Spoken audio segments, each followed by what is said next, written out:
الحمد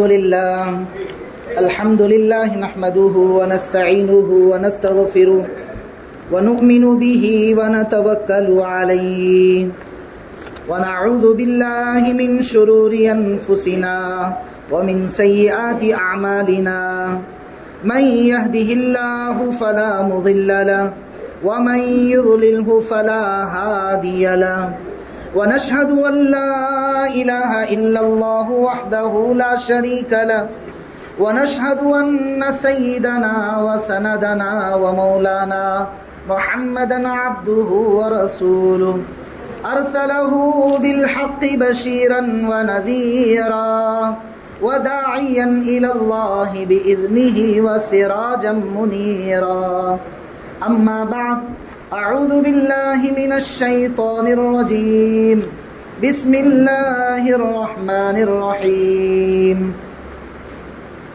والفجر وليال عشر والشفع والوتر إلى آخره الآية. وقال النبي صلى الله عليه وسلم كن في الدنيا كأنك غريب أو عابر سبيل او کما قال علیہ الصلاۃ والسلام. محترم عزیز بزرگ اور دوستوں، اللہ رب العزت کا بے انتہا فضل اور اس کا کرم ہوا. اللہ رب العزت نے ہم سب کو دین کی نسبت پر جڑ کر بیٹھنے کی توفیق عطا فرمائی. اور سب سے بڑا کرم اللہ کا ہم سب پر یہ ہوا، اللہ نے ہم سب کو ایمان کی دولت سے سرفراز فرمائے. دنیا میں بے شمار اللہ تبارک و تعالی نے انسانیت کو پیدا کیا ہے، لیکن دنیا میں ہر آنے والا بچہ جو ہے وہ اپنی فطرت پر پیدا ہوتا ہے، لیکن اس کے ماں باپ، اس کے خاندان والے، اس کے رشتہ دار جو ہیں اس بچے کو اپنے تابع بنا لیتے ہیں. مثال کے طور پر اگر بچہ مسلمان کے گھر میں پیدا ہوتا ہے تو ماں باپ اس کی صحیح تعلیم اور تربیت دلا کر اسے مسلمان بناتے ہیں، اور اگر بچہ کسی اور خاندان میں، کسی اور مذہب میں پیدا ہوتا ہے تو اس مذہب کے لوگ اپنے مذہب کے ماننے کے مطابق اس بچے کو اپنے مذہب کے مناسب بناتے ہیں. لیکن حقیقت کچھ اس طریقے سے ہے کہ اللہ کے نبی صلی اللہ علیہ وسلم فرماتے ہیں کل مولود یولد علی الفطرہ، ہر دنیا میں پیدا ہونے والا بچہ جو ہے وہ فطرت پر پیدا ہوتا ہے. اور وہ فطرت کیا ہے؟ فطرت اسلام. یہ الگ بات ہے کہ دنیا اپنے اپنے مذاہب کے حساب سے، اپنے اپنے دھرم کے حساب سے اس بچے کو اپنا بنا لیتے ہیں، لیکن جو فطرت ہوتی ہے وہ فطرت جو ہے وہ اسلام ہی کی فطرت ہوتی. اسی وجہ سے آپ نے دیکھا ہوگا بہت سے ناچنے والے اداکار غیر مسلم ہوتے ہیں، لیکن وہ چھوٹی چھوٹی سی چیزوں کو دیکھ کر فوراً اسلام قبول کر لیتے ہیں. یعنی یہ ہمیں سبق اور سیکھ ہوتا ہے کہ اندر جو چنگاری ہوتی ہے بچپن کی پیدائشی، وہ چنگاری کسی نہ کسی وقت سلگ جاتی ہے. کسی نہ کسی کے بعد کے اثر کی وجہ سے وہ اپنا جس مذہب میں، جس قبیلے میں رہتے ہیں وہ اس کو چھوڑ کر اپنی فطرت کو قبول کر لیتے ہیں.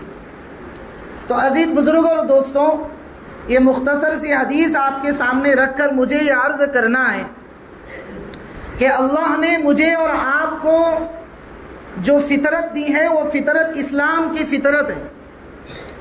اور اللہ تبارک و تعالیٰ نے ایسا پاکیزہ اور پوتر اسلام دین ہمیں دیا ہے کہ جس پر خود بھی راضی ہے.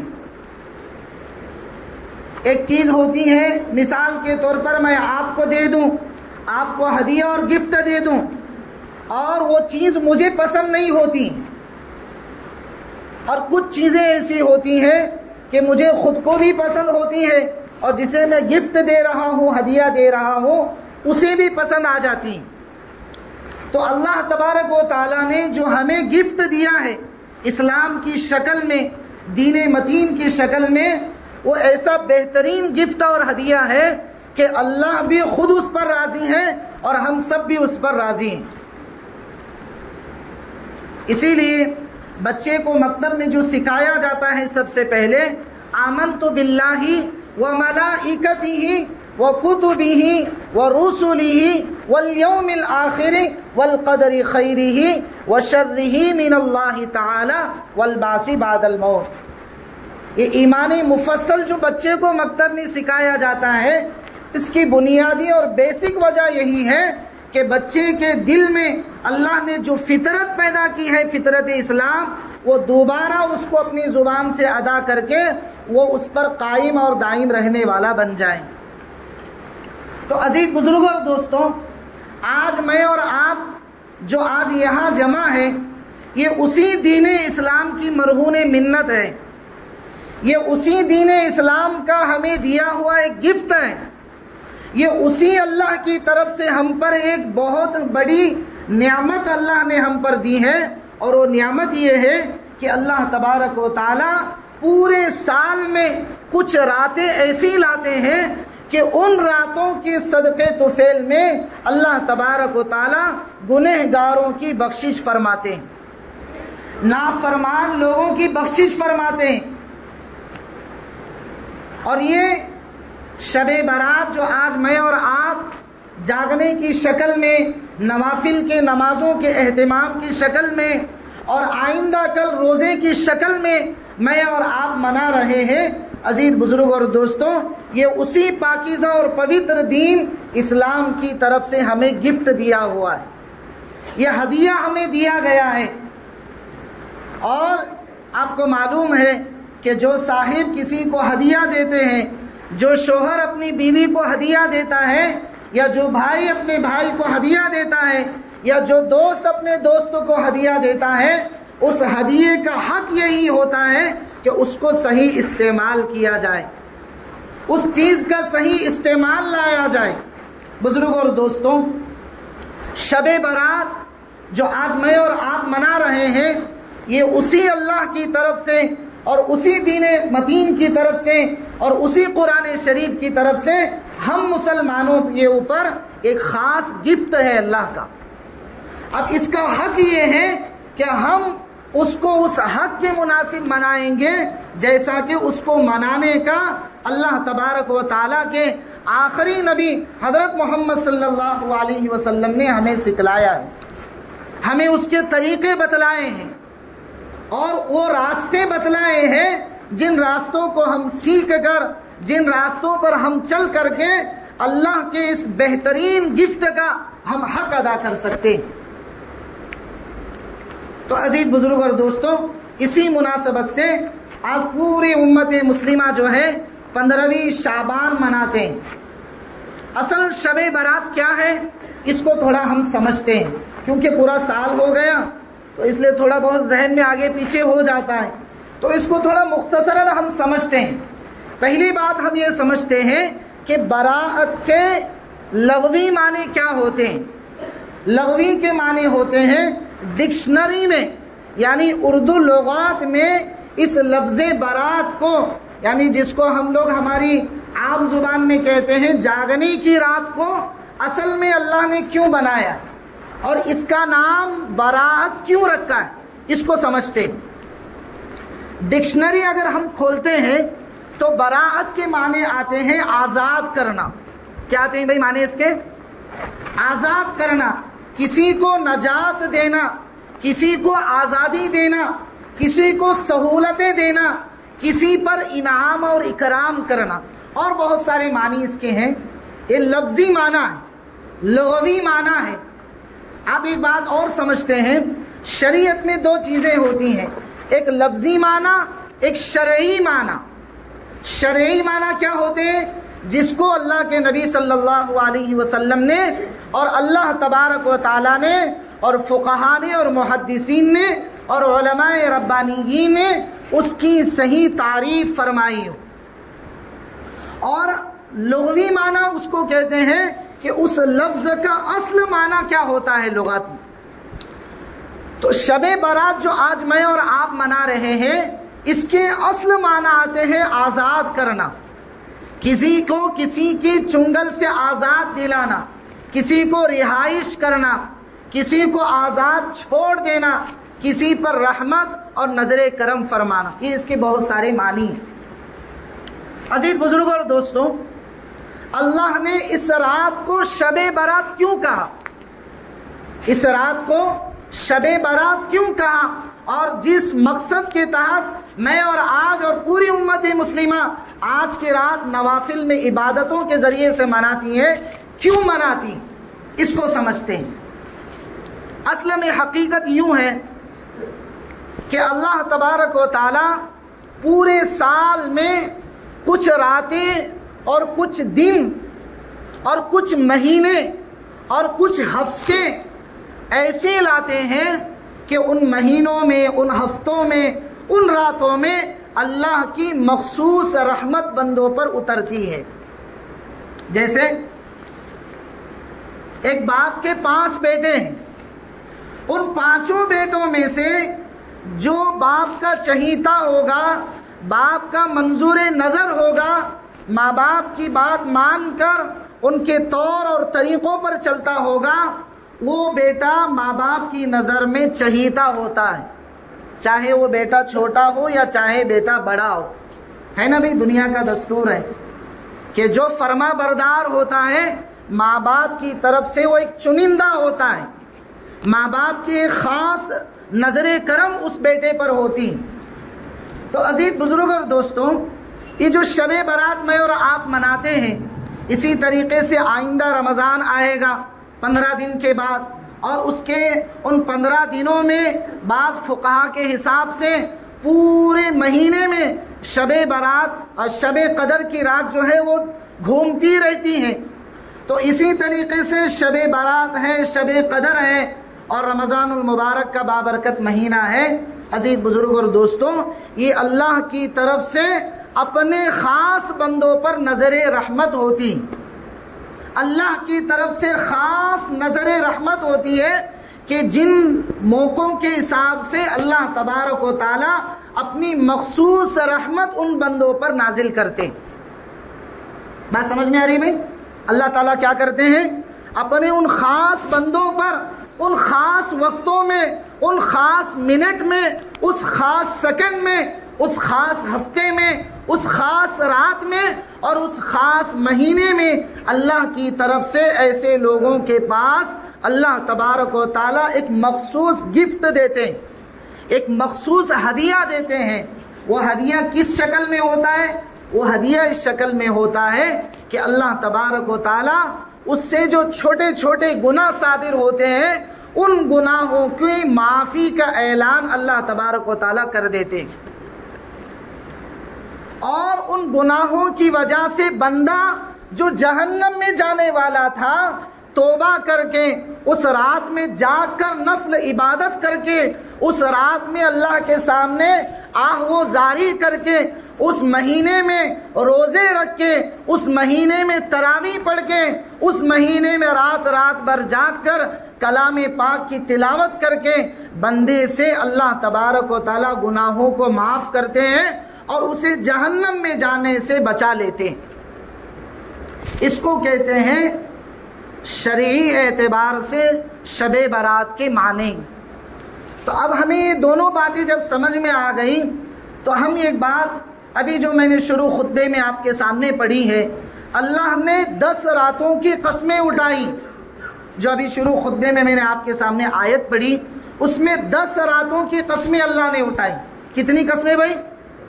کتنی قسمیں؟ 10 قسمیں اللہ نے اٹھائی۔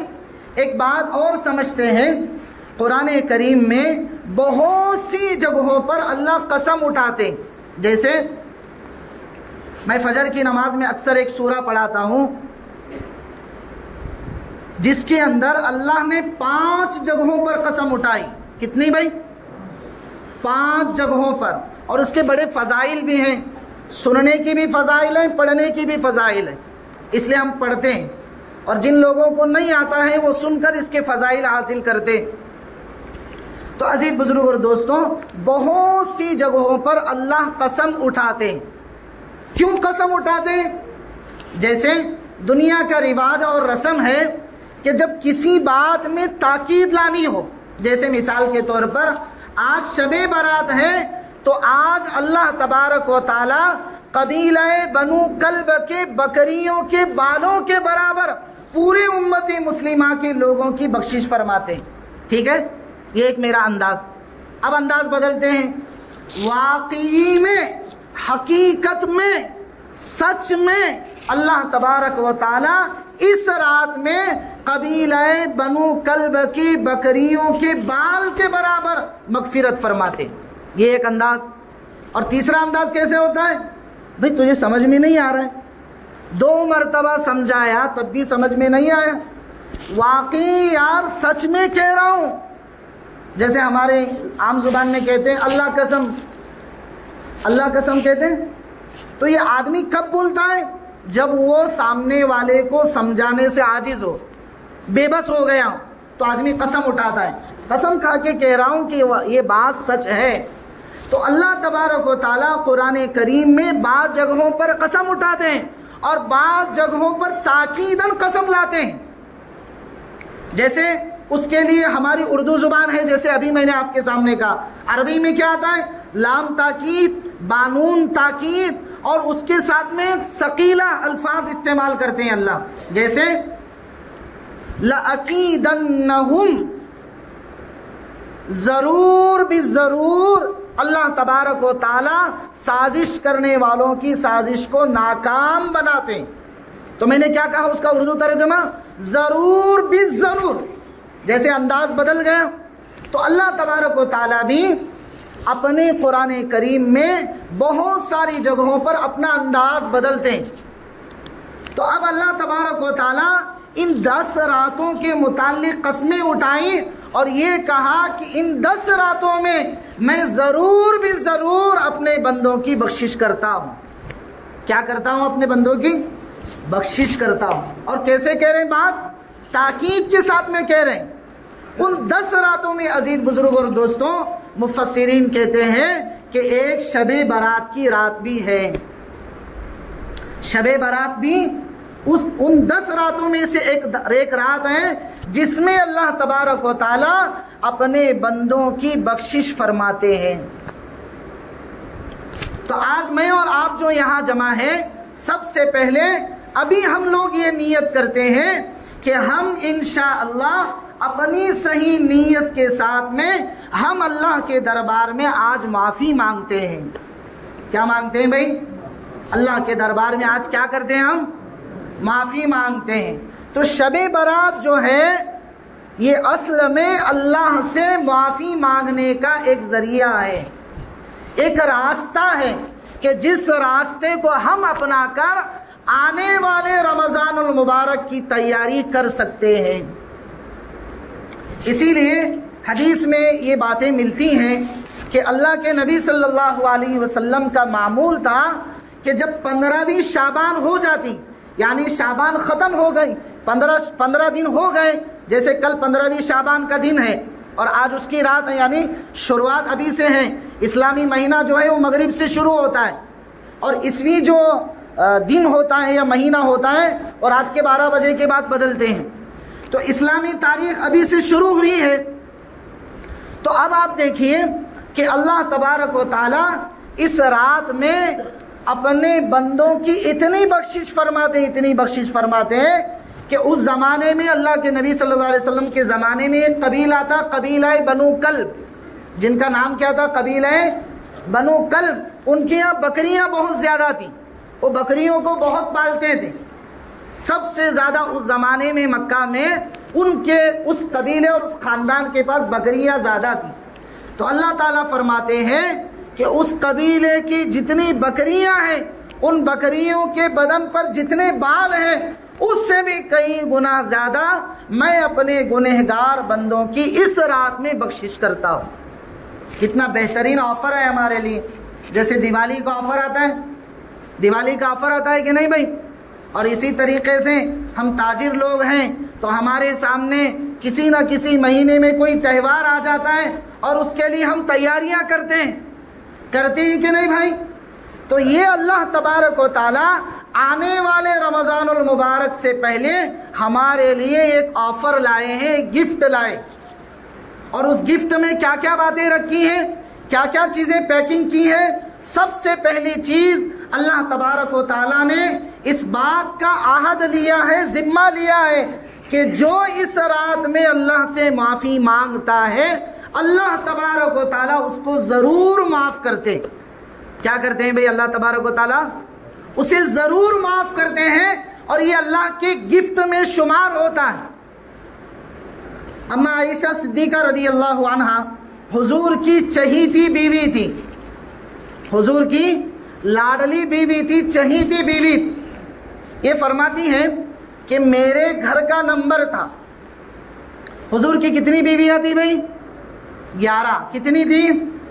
11 تھیں۔ ان میں جو بالغہ اور بغیر کسی شوہر کے نکاح میں گئے، صرف حضور ہی کے نکاح میں جو آئے تھے وہ صرف ایک ہی بیوی تھی، اما عائشہ صدیقہ رضی اللہ عنہا۔ تو یہ فرماتی ہے کہ میرے گھر کا نمبر تھا اس دن۔ کس دن؟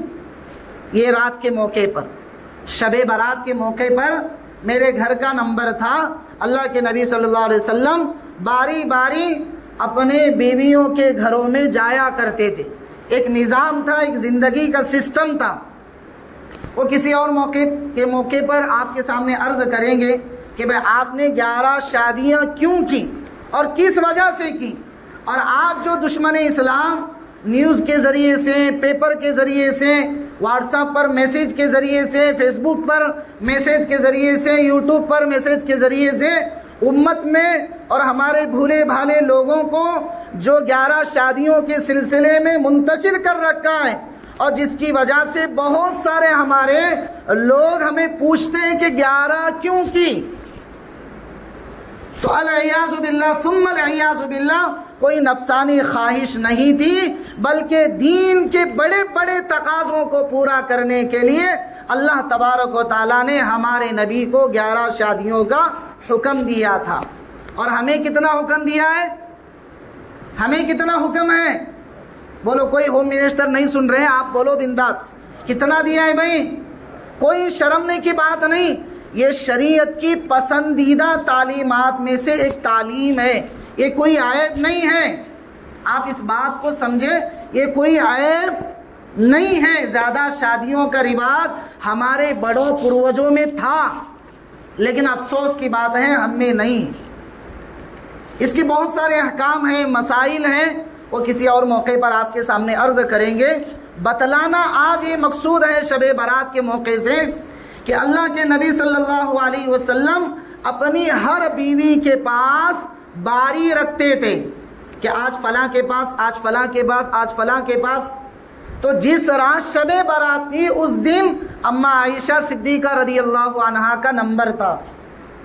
حضور اندر حجرے میں تشریف لائیں، اور اس زمانے کے حجرے بھی کیا حجرے، پیر پھیلائیں تو سر کو جگہ نہیں، سر رکھیں تو پیروں کو جگہ نہیں۔ جن کو اللہ نے حج کی سعادت سے نوازا ہے وہ لوگ دیکھے ہوں گے، جہاں آج میرے اور آپ کے لاڈلے اور چہیتے نبی حضرت محمد صلی اللہ علیہ وسلم آرام فرما رہے ہیں، وہ بہت مختصر سا کمرہ ہے، بہت مختصر سا کمرہ ہے۔ تو عرض کرنا یہ مقصود تھا کہ جب آپ کی باری تھی اما عائشہ صدیقہ رضی اللہ عنہا کی، تو حضور آئے، اپنا کرتا مبارک جیسے ہی نکالنے کا ارادہ کیا تو پھر اچانک یاد آ گیا، پھر دوبارہ ڈال لیا، اور پھر فوراً بھاگے بھاگے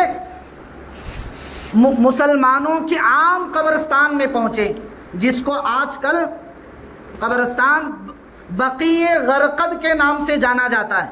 آج بھی وہاں یہ لکھا ہوا ہے بقیع غرقد، عام مسلمانوں کا قبرستان۔ تو وہاں حضور صلی اللہ علیہ وسلم رات کے سناٹے میں پہنچے۔ اما عائشہ رضی اللہ عنہا فرماتی ہیں کہ میری باری، اور 8 دنوں کے بعد میرے گھر کا نمبر تھا کہ ہمارے نبی میرے گھر میں تشریف فرماتے، لیکن اب اچانک کیا ہو گیا، شاید کسی سوکن کی یاد آ گئی۔ کیا فرمایا؟ ان کے دل میں کیا خیالات آنے لگے؟ میری جو دیگر سوکن ہیں وہاں گئے ہوں گے، تو اس لیے فرماتی ہیں کہ تھوڑی دیر جب گزر گئیں تو میں بھی ان کے پیچھے ہو لی، اور پیچھے دیکھتے دیکھتے دیکھتے دیکھتے جب میں پہنچی تو دیکھا کہ اللہ کے نبی صلی اللہ علیہ وسلم مسلمانوں کی عام قبرستان جس کو بقیع غرقد آج کہا جاتا ہے وہاں پہنچتے ہیں، اور دیکھا کہ آپ ہچکیاں لے لے کر رو رہے ہیں۔ آپ کیا کیسے رو رہے ہیں؟ ہچکیاں لے لے کر رو رہے ہیں۔ افسوس آج امت رونا بھول گئی، آج اللہ کے سامنے ہم رونا چھوڑ گئے۔ افسوس ہے بھائیوں، بڑے غم کا مقام اور افسوس کی بات ہے کہ آج ہم اپنے اللہ کے سامنے آہوزاری کرنا بھول گئے۔ تو میں آپ کے سامنے یہ عرض کر رہا تھا کہ اللہ کے نبی صلی اللہ علیہ وسلم بقیع غرقد میں قبلے کی طرف رخ کر کے اللہ کے سامنے آنسو بہا رہے ہیں۔ اما عائشہ صدیقہ رضی اللہ عنہ فرماتی ہیں میں کیا سوچ رہی تھی اور سامنے کیا منظر ہے، تو فوراً اپنے پیر پلٹ لیے اور گھر دوڑے۔ تو جو دوڑ کر گئے تھے انہیں دھاپ لگی ہوئی، سانس پھولتی ہے جس کو اردو میں کہتے ہیں۔ تو وہاں جب پہنچے تو اللہ کے نبی صلی اللہ علیہ وسلم کے انتظار میں لیٹ گئے بستر میں۔ فوراً حضور صلی اللہ علیہ وسلم کچھ دیر سے تشریف لائے، تو جو سانس کے پھولنے کی وجہ سے جو آپ دھاپ رہے تھے اس کو دیکھ کر حضور نے پہچان لیا اور فرمایا عائشہ تم کیا سوچ رہی تھی کہ میں تمہارے ساتھ میں خیانت کرنے گیا تھا؟ نہ، میں اور میرا اللہ تمہارے ساتھ کبھی ظلم نہیں کریں گے۔ تو پھر حضور نے اس موقع پر فرمایا عائشہ بات اصل کچھ یوں ہے کہ جب میں تمہارے گھر آیا تو فوراً جبرائیل علیہ السلام میرے پاس وحی لے کر آئے اور مجھے یہ بتلایا کہ آج شب برات ہے، آج شب برات ہے اور آپ کو اللہ کے سامنے امت کے حق میں مانگنا ہے۔ قربان جائے ایسا نبی بزرگ اور دوستوں اللہ نے کسی اور کو نہیں دیا ہے، جن کے اگلے پچھلے تمام گناہ معاف، حتیٰ کہ قرآن کریم میں 26ویں پارے میں سورۃ الفتح اللہ نے اتاری اور پوری امت کو یہ میسج پیغام دیا کہ میرے نبی کے اگلے اور پچھلے تمام گناہ معاف ہیں، اب کوئی ضرورت نہیں ہے، لیکن پھر بھی آپ ہچکیاں لے لے کر رو رہے ہیں۔ یہ بطور مثال ہے اس امت کے لوگوں کے لیے کہ اللہ سے مانگا جاتا ہے، رو رو کر مانگا جاتا ہے، کہ جس نبی کے اگلے پچھلے تمام گناہ معاف ہیں وہ نبی جب اللہ کے سامنے مانگتا ہے تو ہچکیاں لے لے کر اپنے مسائل کو حل کرتا ہے۔ تو ہم امتی ہونے کے ناطے اور زیادہ ہمارا حق بنتا ہے کہ ہم اللہ کے سامنے آج کی رات میں ہچکیاں لے لے کر رو کر مانگے۔ یہ شب برات ہے۔ جبرائیل میرے پاس آئے اور کہا یا نبی اللہ یا رسول اللہ آج شب برات ہے اور اللہ نے یہ حکم نازل کیا ہے جو آج کی رات میں نفل عبادتوں میں جاگ کر گزارے گا، آج کی رات میں جو اللہ سے رو رو کر مانگے گا، آج کی رات میں جو تسبیح اور تکبیر کے ساتھ میں گزارے گا، اللہ تبارک و تعالی قبیلہ بنو کلب کی بکریوں کے بال سے بھی زیادہ اگر کسی کے گناہ ہوں گے تو بھی اللہ تبارک و تعالی آج کی اس رات میں ان گنہگاروں کو معاف کرنے کے لیے تیار ہے۔ لیکن ضرورت یہ ہے کہ کوئی مانگنے والا ہو، کوئی اللہ سے گڑ گڑا کر اپنے مسائل کو حل کرنے والا ہو، کوئی اللہ سے رو رو کر پوری امت مسلمہ کے لیے اور خصوصاً اپنے لیے، اپنے بچوں کے لیے، اپنے رشتہ داروں کے لیے، اپنے خاندان والوں کے لیے اور عام میں امت مسلمہ کے لیے دعائیں مانگنے والا ہو۔ اسی لیے اما عائشہ صدیقہ رضی اللہ عنہ ایک جگہ ارشاد فرماتی ہیں کہ 4 راتیں ایسی ہیں کہ جن میں جو مانگا جاتا ہے اللہ دے دیتے ہیں۔ کتنی راتیں ہیں بھائی؟ زور سے بولے کتنی ہیں؟ 4 راتیں ایسی ہیں کہ جن میں جو بھی مانگا جاتا ہے اللہ تبارک و تعالیٰ ان کو عطا فرماتے ہیں۔ نمبر 1 عید الفطر کی رات، جس میں میں اور آپ شاپنگ میں لگتے ہیں۔ نمبر 1 کون سی رات؟ عید الفطر کی رات، جو رات میری اور آپ کی غفلت میں گزرتی ہے۔ اللہ ہم سب کی حفاظت کریں، اللہ ہم سب کو غفلت کی جگہوں سے، غفلت کے ماحول سے بچائیں۔ تو سب سے پہلے کون سی رات؟ عید الفطر کی رات۔ عید الفطر بولے تو رمضان کے بعد جو عید آتی ہے نہیں، وہ عید، اسے اردو میں کہتے ہیں عید الفطر۔ ندبی کون بھی کنے لئیو کون سا نواز بولے لفظ پوچھتے ہی بازے لوگا فونا لگا عید الفطر کا تو کیا ہو، تو کنے میں یہ تب بولنا پڑا ڈیٹیل۔ دوسرے نمبر پر جو رات ہے وہ عید الاضحیٰ کی رات، یعنی قربانی کے دن جو رات رہتی ہے نہیں، قربانی کتنے دن چلتی ہے بھائی؟ 3 دن۔ تو وہ تینوں راتوں میں جو دعائیں مانگتے ہیں اللہ تعالیٰ ضرور قبول کرتے ہیں۔ کتنی راتیں ہوئی؟ 2۔ تیسرے نمبر پر کیا ہے؟ شعبان کی 15ویں رات، جس کو میں اور آپ آج یہاں جمع ہیں شب برات کے نام سے۔ کتنی راتیں ہوئی بھائی؟ 3 راتیں ہیں۔ اور چوتھے نمبر پر اما عائشہ رضی اللہ عنہ فرماتی ہیں عرفہ کے دن جو اس کی رات آتی ہے، اس رات میں بھی جو دعائیں مانگتے ہیں اللہ تبارک و تعالیٰ انہیں ضرور عطا کرتے ہیں۔ کتنی راتیں ہوئی؟ ایک عید الفطر کی رات، ایک عید الاضحیٰ کی رات، اور ایک شعبان کی 15ویں رات، جس کو میں اور آپ شب برات سے یاد کرتے ہیں، اور چوتھے نمبر پر عرفہ کے دن کی رات۔ یہ 4 راتیں ایسی ہیں کہ اس میں بندہ اور بندی جو بھی اللہ سے مانگتے ہیں اللہ تبارک و تعالیٰ انہیں ضرور دیتے ہیں۔ ایک مسئلہ یاد رکھیں کہ بعض چیزیں ایسی ہوتی ہیں جو ہمارے لیے ظاہر میں اچھی ہوتی ہیں لیکن حقیقت میں ہمارے لیے اس میں نقصان ہوتا ہے، اور بعض چیزیں ایسی ہوتی ہیں جو ظاہر میں نقصان دہ ہوتی ہیں لیکن حقیقت میں ہمارے لیے فائدہ ہوتا ہے۔ تو جو ہم لوگ دعا مانگتے ہیں اس کا بھی یہی فلسفہ ہے کہ بعض مرتبہ ہم جو چیزیں مانگتے ہیں اللہ تبارک و تعالی ہمارے ماحول، ہمارے مزاج کے مناسب اگر وہ چیز ہے، جو چیز ہم نے مانگی ہے تو اللہ تعالیٰ وہ عطا کرتے ہیں، ورنہ اللہ تبارک و تعالیٰ کے یہاں بینک میں جمع ہو جاتی ہیں۔ اسی لیے بہت ساری جو گھر ہوتے ہیں، گھر کی جو دہلیز ہوتی ہے اس پر لکھا رہتا ہے کیا؟ ما عندکم ینفد وما عند اللہ باق۔ یہ آیت لکھتے ہیں لوگ، اس کا اصل منشا یہی ہے کہ جو ہمارے پاس ہے وہ خرچ ہو گیا۔ دیکھو لکھنے والے بھی کتنا دماغ لگاتے ہیں۔ جو ہمارے پاس ہے، وہ آیت کے معنی میں آپ کو بتلا، جو ہمارے پاس ہے وہ خرچ ہوا۔ ما عندکم ینفد، خرچ ہوا، وما عند اللہ باق، اور جو کچھ ہم نے اللہ کی بینک میں جمع کرایا ہے وہ اللہ تبارک و تعالی ہمیں ضرور دیں گے واپس۔ تو اس لیے لوگ شوق سے اپنے گھروں کے سامنے لکھتے ہیں، اور اچھی چیز بھی ہے، اچھا حسن ظن بیٹھتا ہے لوگوں کا۔ تو میں آپ کے سامنے یہ عرض کر رہا تھا کہ ہم جو بھی دعا مانگیں گے ان 4 راتوں میں اللہ تبارک و تعالی وہ چیز ضرور دیتے ہیں اگر ہمارے لیے بہتر ہو۔ اگر وہ چیز ہمارے لیے بہتر نہیں ہے پھر بھی ہم اللہ سے مانگ رہے ہیں تو اللہ تبارک و تعالیٰ قیامت میں اس کو اپنے بینک میں جمع کریں گے، اور قیامت کے دن بلا کر ایک ایک چیز گنا کر اس کو واپس کریں گے۔ اس وقت بندہ کہے گا کاش دنیا میں میری ایک بھی دعا قبول نہ ہوتی اور آج اللہ تبارک و تعالیٰ میری ان دعاؤں کے بدلے میں مجھے آج اتنی نیکیاں دیتے۔ تو اس لیے عزیز بزرگ اور دوستوں، ہمیں دعا مانگ کر اللہ سے نا امید بھی نہیں ہونا ہے، مانگتے رہنا ہے، مانگتے رہنا ہے، مانگتے رہنا ہے۔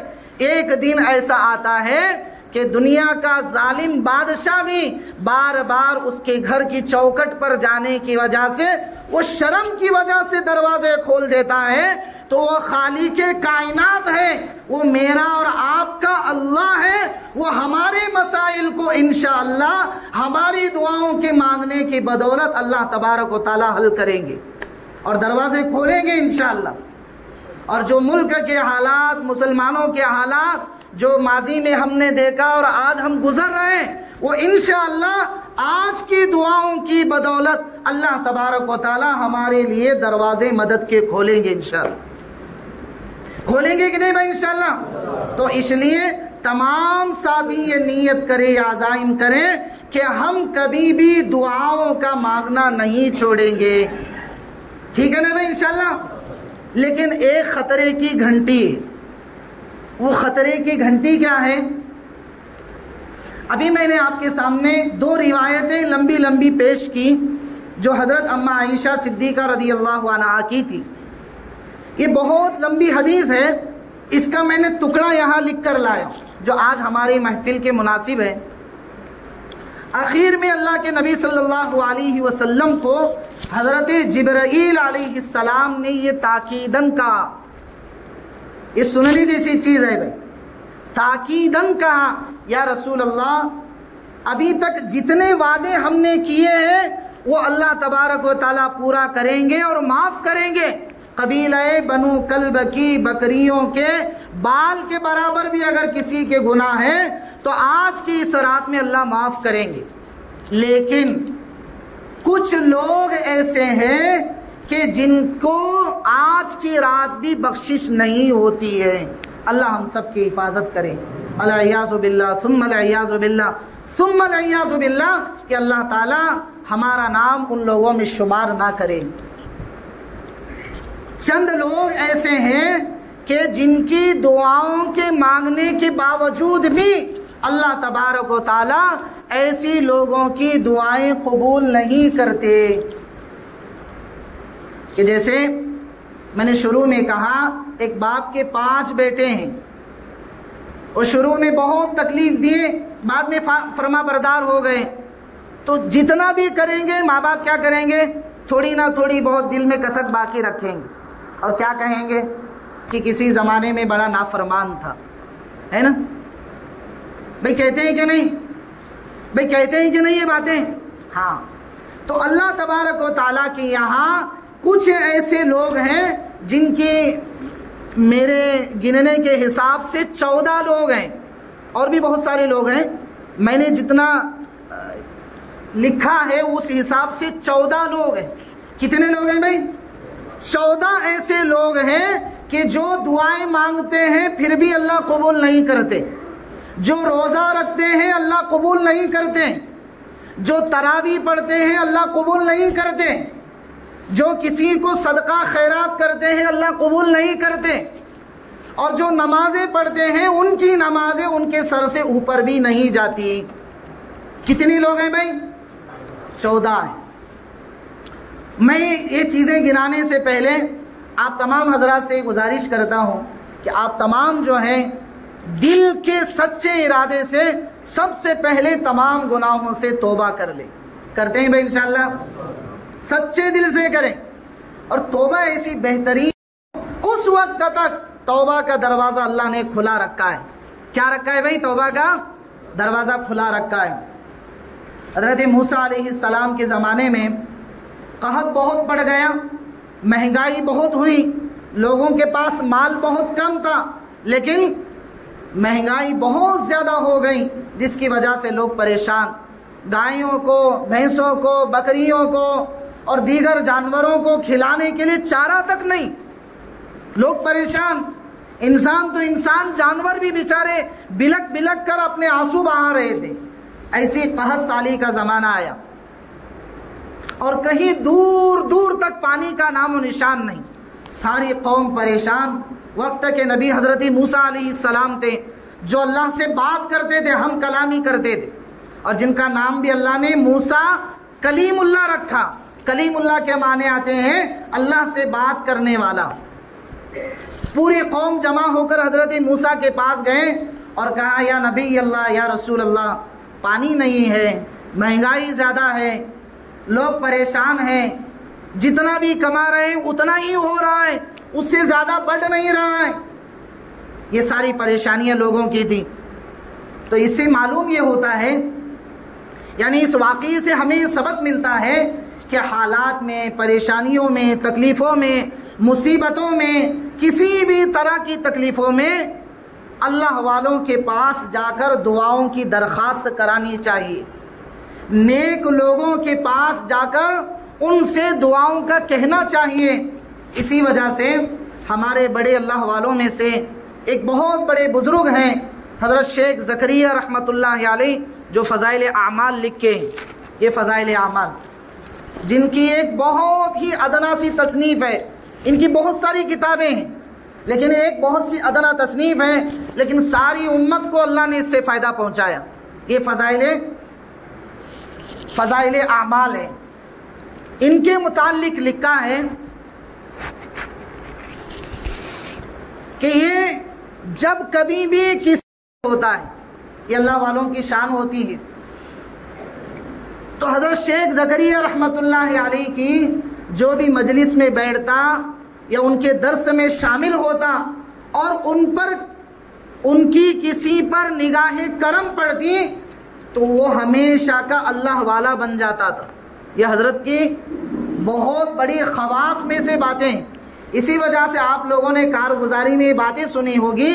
ایک بہت بڑا وکیل جس کے گھر میں کوئی پردے کا ماحول نہیں، لیکن اس کتاب کی تعلیم کی برکت سے اللہ نے اس پورے گھر کو ولی کا گھر بنایا تھا، یہ اسی کتاب کی برکت تھی۔ تو جس نے اس کتاب کو لکھا ہے ان کا حال یہ تھا کہ جب کسی کو نگاہ بھر کے دیکھتے تو وہ اللہ والا بن جاتا تھا۔ ایسے بہت سے لوگ ہیں آج کل، اور ان کا پورا ایک خاندان، سلسلہ خاندان چلتا ہے۔ خیر، یہ دوسری بات ہے، میں آپ کے سامنے عرض کر رہا تھا کہ حالات کے موقع پر، تکلیفوں کے موقع پر، پریشانیوں کے موقع پر نیک لوگوں کے پاس جا کر دعاؤں کی درخواست کرانی چاہیے۔ اللہ تبارک و تعالی ان کی دعاؤں کی لاج رکھ کر سامنے والے کی پریشانیوں کو دور کر دیتے ہیں۔ یہ بہت قیمتی معلومات ہیں، آپ کے سامنے رکھ رہا ہوں، کبھی کسی موقع پر آپ کو کام آئے گی یہ چیزیں۔ تو میں یہ عرض کر رہا تھا کہ حضرت موسیٰ علیہ السلام جو اس وقت تک کے اللہ والے تھے اور سب سے بڑی چیز اللہ کے چہیتے نبی تھے، پوری قوم جمع ہو کر کہنے لگی یا رسول اللہ، یا نبی اللہ، یہ حالات ہیں، ہم کیا کریں ایسے موقع پر؟ تو انہوں نے کہا میں اللہ سے بات کر کے آپ کو بتاتا ہوں۔ اس موقع پر فوراً آپ پر وحی آئی کہ موسیٰ، آپ کی اس پوری قوم میں ایک ایسا شخص ہے کہ جس کے گناہوں کی وجہ سے میں نے بارش کا نظام بند کر دیا، کہ ایک ایسا بندہ ہے جس بندے کی گناہوں کی نحوست کی وجہ سے میں مارکیٹ میں مہنگائی کو زیادہ لا چکا ہوں۔ حضرت موسیٰ علیہ السلام نے جب یہ بات سنی تو اپنی قوم سے کہا کہ اللہ کی طرف سے یہ حکم آیا ہے، اگر کوئی ہے ہمارے مجمع میں سے تو ابھی یہاں سے اٹھ کر باہر چلا جائے، شہر چھوڑ کر چلا جائے، تب اللہ تبارک و تعالیٰ بارش برسائیں گے۔ تو اس مجمع میں ایک ایسا شخص تھا جو واقعی میں پل جھپکنے کے برابر بھی کبھی نیکی نہیں کی، ہمیشہ گناہوں میں رہتا تھا۔ اس نے جب یہ بات سنی تو اس کو افسوس ہوا۔ میں آپ کو یہ واقعہ اس لیے بتا رہا ہوں کہ توبہ اتنی بہترین چیز ہے، اور توبہ ایک ایسا اس امت کا بہترین ہتھیار ہے کہ ہم اس کو اپنا کر ہم دنیا میں ایک نام و نہاد قوم بن سکتے ہیں اور اللہ کی نظر میں ایک پاکیزہ امت مسلمہ بن سکتے ہیں۔ یہ توبہ اتنی بہترین چیز ہے۔ تو اس مجمع میں جب اس شخص کو اپنی گناہوں کا احساس ہوا تو اس نے یہ سوچا کہ اگر اٹھ کر جاؤں گا تو پورے لوگوں کے سامنے میری رسوائی ہو جائے گی، ہے نا بھائی؟ عام مجمع میں اٹھ کر جاؤں گا تو سارے لوگوں کے سامنے رسوائی ہو جائے گی، لوگوں کو معلوم ہوگا کہ میں ہی ایسا گنہگار ہوں، اور اگر بیٹھا رہوں گا تو بارش نہیں ہوگی، کیا کروں؟ تب اس کے دل میں ایک چنگاری سلگی۔ وہ چنگاری کیا تھی؟ گناہوں سے معافی کی چنگاری۔ اور فوراً اس نے دل ہی دل میں ندامت کے آنسو بہاتا ہوا اللہ کی طرف متوجہ ہوا، تو فوراً آسمانوں سے بارش ہونا نازل ہوا۔ حضرت موسیٰ علیہ السلام حیران پریشان، کہ ابھی تو کوئی اٹھا نہیں اور اتنے جلدی بارش ہو گئی. تو حضرت موسیٰ علیہ السلام کو اللہ کی طرف سے وحی آئی، موسیٰ کہ جس کی وجہ سے بارش بند تھی اسی کی وجہ سے آج میں بارش برسا رہا ہوں. یہ کیا مسئلہ ہے؟ یہ کیسے ہو گیا؟ تو کہنے لگے موسیٰ جس بندے نے گناہ کر کر کر کے مجھے ناراض کر کے رکھا تھا اور میری جہنم کو دعوت دی تھی، آج اس نے ایسی توبہ کی ہے کہ اس کی توبہ کے صدقے طفیل میں آج میں نے پورے قوم کی بخشش کا فیصلہ کر لیا ہے. عزیز بزرگ اور دوستوں، اس واقعے سے ہمیں یہ سمجھ میں آتا ہے کہ ہم سال کے 11 مہینے اللہ کی نافرمانی میں، اللہ کی ناشکری میں، گناہوں کے ساتھ آنکھوں کا زنا، ہاتھوں کا زنا، پاؤں کا زنا، زبان کا زنا، کانوں کا زنا، ہر طرح کے گندے ماحول سے ہم گزرتے ہیں عزیز بزرگ اور دوستوں. لیکن اس کا واحد راستہ ہمارے سامنے توبہ ہے. کیا ہے بھائی؟ ہمارے سامنے کون سا راستہ ہے؟ توبہ کا راستہ ہے. تو اس لیے میری بات یہاں سے شروع تھی کہ ابھی سے ہم تمام حضرات یہ نیت، یہ عزائم کریں کہ اگر ہماری زندگی میں کوئی بھولے بسرے سے بھی کوئی ایسا گناہ ہو گیا ہے تو ابھی سے ہم سچے دل سے اللہ کے حضور معافی مانگنے کا ارادہ کریں. کرتے ہیں انشاءاللہ. تو اب میں آپ کے سامنے وہ چند نام گناتا ہوں جن کی دعائیں اللہ تبارک و تعالی آج کی رات میں بھی نہیں سنتے ہیں، جن کی نمازیں آج کی رات میں بھی اللہ قبول نہیں کرتے ہیں، جن کے روزے اللہ تبارک و تعالی آج کی رات میں بھی قبول نہیں کرتے، جن کا کوئی نیک کام اللہ کے یہاں شرف قبولیت نہیں ہوتا ہے. حتیٰ کہ اگر یہ بندہ جو ابھی میں گنا رہا ہوں، اگر کوئی ایسا بندہ کسی کے پاس جا کر دعاؤں کی درخواست بھی کرے تو اللہ تبارک و تعالی نیک بندوں کی دعاؤں میں ایسے لوگوں کا حصہ نہیں رکھتے ہیں. ایسا خطرناک گناہ کیا ہے بھائی؟ ایسا خطرناک گناہ ہے. وہ کیا گناہ ہے؟ میں آپ کے سامنے گناتا ہوں. نمبر 1 ہے شرک کرنے والا. کیا کرنے والا بھائی؟ اللہ کے علاوہ دوسری چیزوں کی پرستش کرنے والا، اللہ کے علاوہ غیر اللہ کو اپنا خدا بنانے والا، اللہ کے علاوہ دوسری چیزوں سے، پتھروں سے، درختوں سے اور اسی طریقے سے اناج سے اور اسی طریقے سے سمندر سے، پانی سے مدد مانگنے والا جو صراحتاً اللہ کا انکار کرتا ہے، اس شخص کو اردو میں شرک کرنے والا کہتے ہیں. کیا کہتے ہیں بھائی؟ شرک کرنے والا. سب سے پہلا یہ ایسا گناہ ہے کہ جس کی نہ دعا قبول، جس کی نہ نمازیں قبول، جس کا نہ حج قبول، جس کی نہ صدقہ قبول، جس کی نہ قرآن کریم کی تلاوت قبول، ساری کی ساری چیزیں اس کے ان چیزوں کے کرنے کے بعد دوبارہ اس کے منہ پر مار دی جاتی ہے. کون ہے وہ بھائی؟ کون ہے بھائی؟ بولو زور سے، کون ہے؟ شرک کرنے والا. اب شرک کی بھی فقہاء نے تقسیم کی ہے. شرک خفی، شرک جلی، یہ دوسری بحث ہے. کبھی اللہ نے موقع دیا تو انشاءاللہ یہ چیزیں آپ کے سامنے تفصیل کے ساتھ میں رکھیں گے. تو پہلی چیز کون سی ہوئی؟ پہلی چیز کون سی ہوئی؟ آپ کو یاد رکھنا ہے انشاءاللہ ہمیشہ. پہلی چیز کون سی ہوئی؟ شرک کرنے والا. نمبر 2 پر فرمایا کینہ رکھنے والا. اب کینہ کیا ہے؟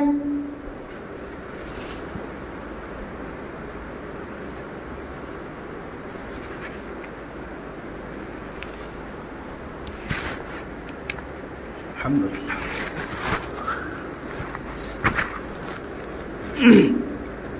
نمبر 2 پر کیا ہے بھائی؟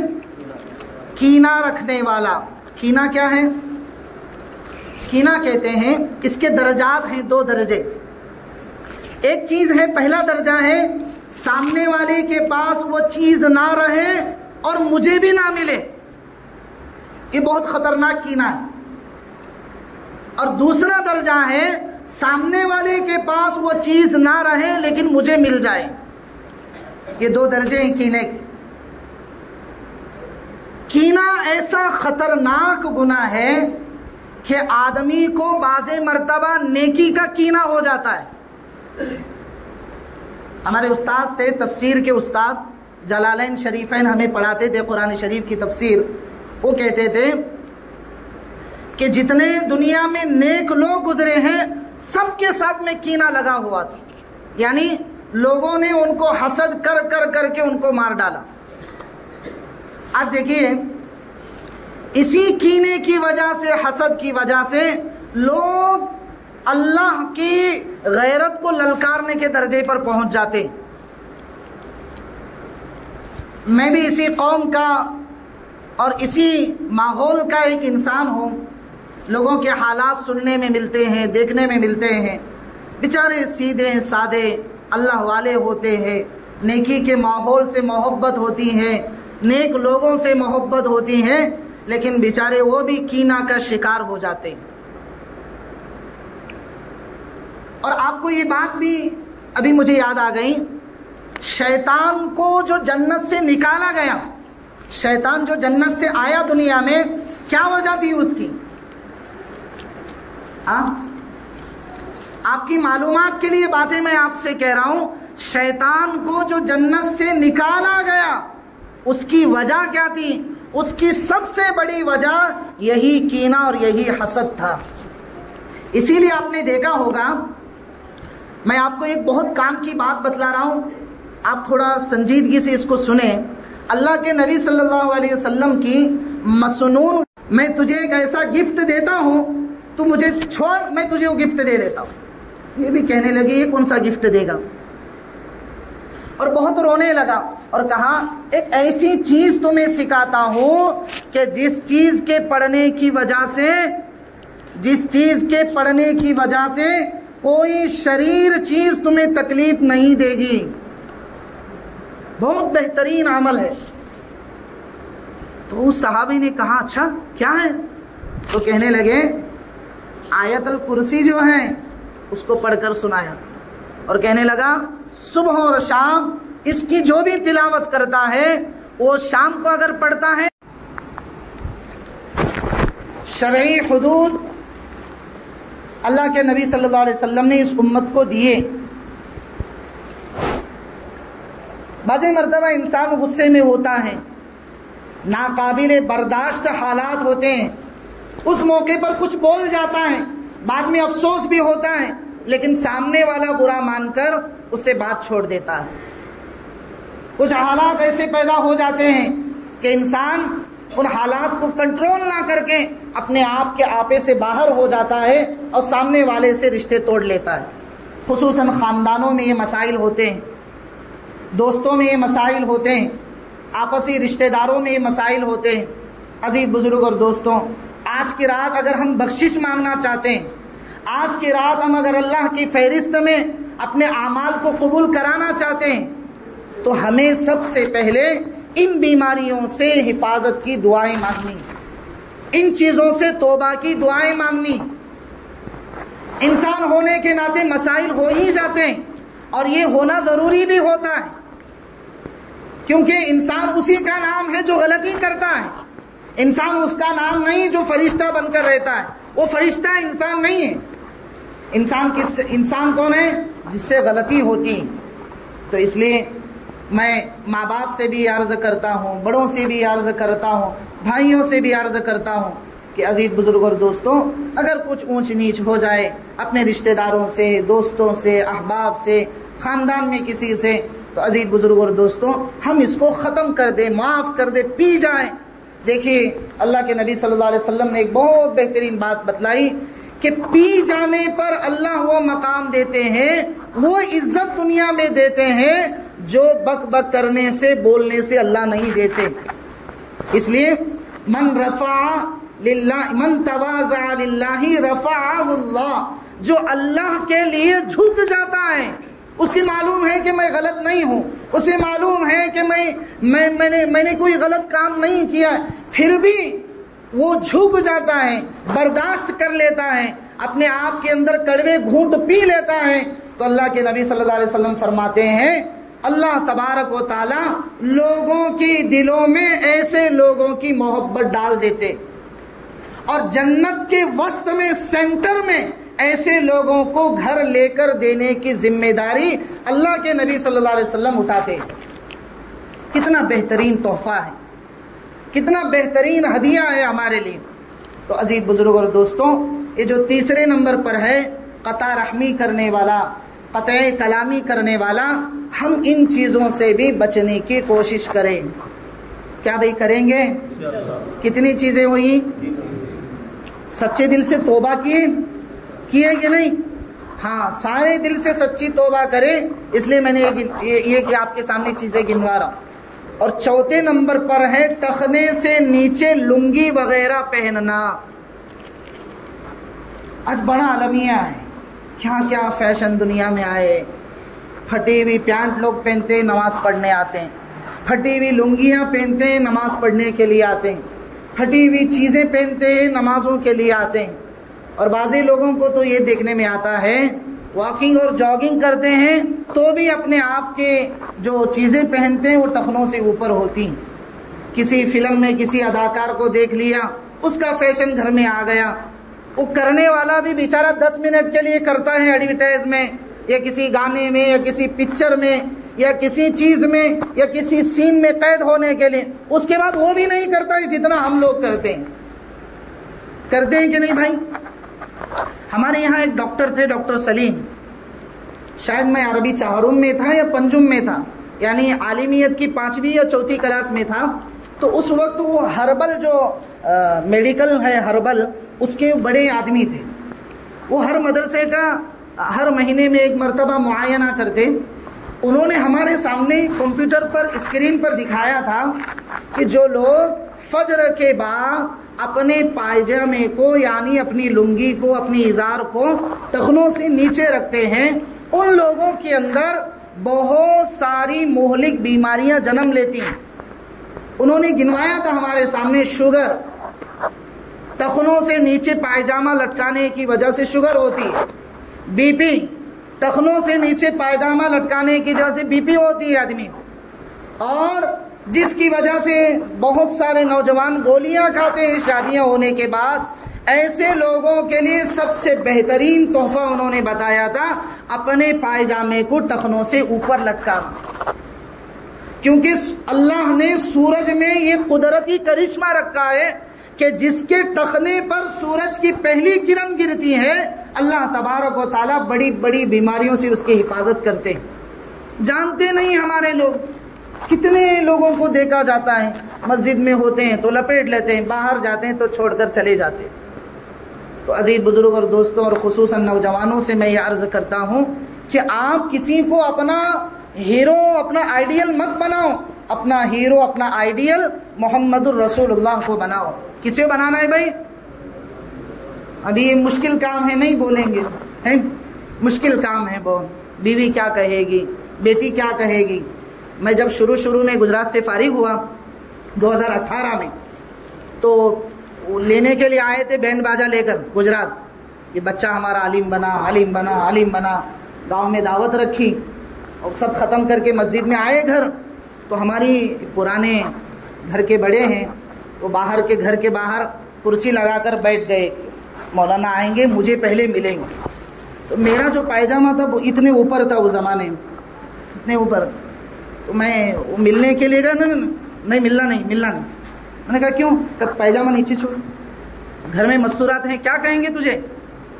لوگوں کی سوچ دیکھیے آپ، سوچ، گھر میں مستورات ہیں کیا کہیں گے، اتنے نیچے، اتنے اوپر پائجامہ پہنتا ہے، چھوڑ نیچے۔ میں نے کہا دادا جان ایسا نہیں ہے، شریعت ایسے بولتے، مجھے بس شریعت مریت مت سکھا، مجھے ہم نے یہی دیکھا ہے، یہی چلے گا گھر میں، چھوڑ نیچے پائجامہ۔ زبردستی بٹھا کے میرا پائجامہ کھینچا، پھر مجھے اندر بھیجا۔ عزیز بزرگ اور دوستوں، یہ تجربات اس لیے آپ کے سامنے شیئر کر رہے ہیں، فیملی چیزیں نہیں شیئر کرنی چاہیے، اس لیے آپ کو بتا رہا ہوں۔ بہت سارے لوگ ہماری ان چیزوں میں غفلت برتتے ہیں، بہت سارے لوگوں کو دیکھا جاتا ہے۔ اور آپ کو ایک بہت بہترین حدیث یاد آ گئی، آپ کو بتلا دیتا ہوں کہ جس کی ازار یا لنگی ٹخنوں سے نیچے لٹکتی ہے، اللہ تبارک و تعالیٰ کی 2400 گھنٹے اس پر لعنت برستی۔ اور ہمارے حضرت فرماتے تھے کہ یہ ایسا گناہ ہے جس کی کوئی لذت نہیں، لیکن گناہ ملتا ہے۔ اب آپ بتاؤ، ٹخنوں سے نیچے لٹکانے سے کوئی لذت ملتی ہے؟ شراب آدمی پیتا ہے، اس کو نشہ ہوتا ہے، اس کو لذت ملتی، ٹھیک ہے نا؟ لیکن ٹخنوں سے نیچے پاجامہ لٹکانے میں کیا لذت ہے بھئی؟ کوئی لذت آج تک ملی ہے آپ کو؟ کوئی لذت آج تک آپ کو ملی ہے؟ میں آپ ہی سے پوچھ رہا ہوں، کوئی لذت آج تک آپ کو ملی ہے؟ تو کیوں ایسا گناہ کرتے ہو جو 24 گھنٹے اللہ کی لعنت کے مستحق بنتے ہو؟ یہ ایسا گناہ ہے، اور ہم جاننے کے باوجود کرتے ہیں، جاننے کے باوجود ہم سے عمل ہوتا ہے جو سراسر گناہ کبیرہ ہے۔ اور جن 14 لوگوں کی فہرست میں آپ کے سامنے شمار کروا رہا ہوں، یہ وہ ہیں جو گناہ کبیرہ ہیں۔ ان میں کیا ہے؟ ٹخنوں سے نیچے پائجامہ لٹکانا، لنگی پہننا۔ اب بعض مرتبہ ایسا ہوتا ہے، دیکھنے میں آتا ہے سوسائٹی میں، معاشرے میں، ٹخنوں سے اوپر پہنو بولو تو گھٹنے سے اوپر چڈی پہنتے ہیں لوگ، اور اسی حالت میں واکنگ کرتے ہیں، جاگنگ کرتے ہیں۔ یہ بھی صراحتاً غلط ہے، بہت گندی حرکتیں ہیں کہ ایک آدمی باشعور، سمجھدار، عقل والا، بچوں کا باپ اور گھر کا ذمہ دار رہ کر وہ ایسی چیزیں پہن کر واکنگ اور جاگنگ کرتے ہیں جو فلم میں لوگ پہنتے ہیں، اور اسی کو اپنا شوق بنائیں۔ اس لیے بزرگ اور دوستوں، بہت ساری کمیاں ایسی ہیں جو کہیں جائیں اتنی کم ہیں۔ اور جب ہماری جماعت گئی تھی تو ہم نے بہت سارے ہمارے ساتھ میں جو لوگ تھے ان کو دیکھا کہ ان کے گھر والوں نے ان کے ساتھ میں لنگی بھیجنے کے بجائے ایسی ہی چیزیں بھیجی۔ میں نے کہا بھائی تم آپ گھر میں یہی پہنتے ہیں؟ کہا ہاں یہی پہنتے ہیں مولانا، گھر میں یہی ملتا ہے۔ اللہ ہو،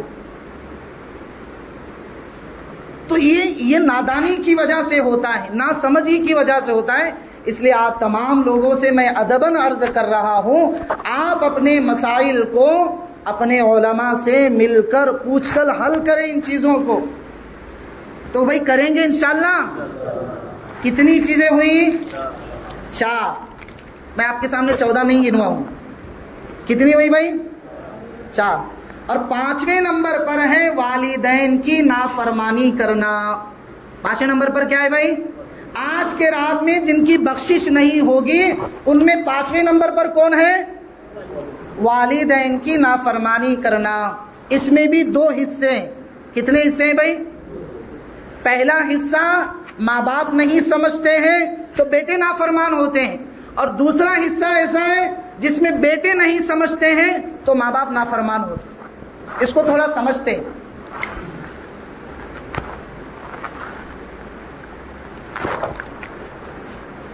الحمدللہ۔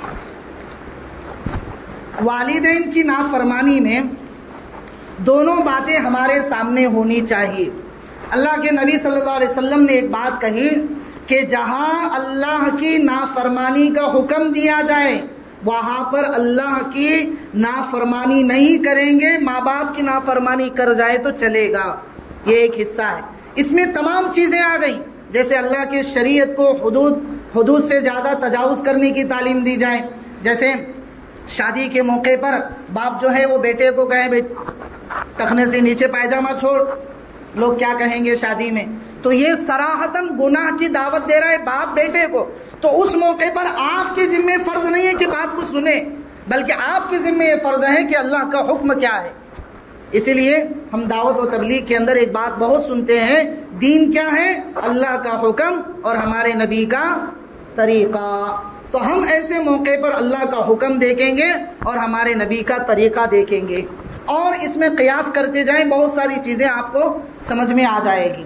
ایک دوسرا پہلو ہے کہ جہاں پر بچے نافرمان ہو جاتے ہیں، ایسے موقع پر بعض مرتبہ ماں باپ کی غلطیاں ہوتی ہیں جس کو صحیح سمجھ نہیں سکتے، اور بعض مرتبہ ایسا ہوتا ہے کہ بچوں کی غلطیاں ہوتی ہیں ماں باپ نہیں سمجھ سکتے۔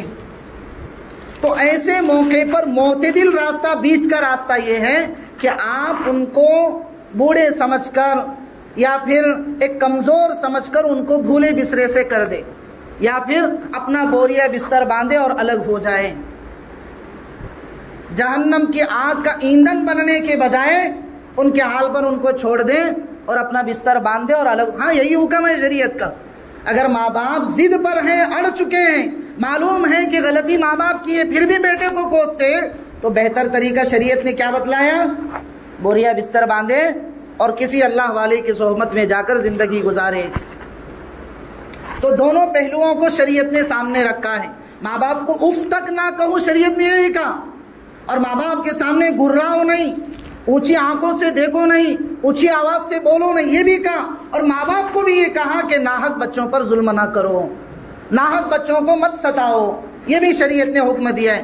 بہت سارے ہمارے یوٹیوب کے مقررین ہیں، فیس بک کے مقررین ہیں، صرف ایک ہی پہلو کو بولتے ہیں، دوسرا پہلو بولتے ہی نہیں، جس کی وجہ سے بہت سارے لوگ فون کر کے پوچھتے وہ فلاں مولانا یہ کہہ رہے تھے، کیا ایسا ہے؟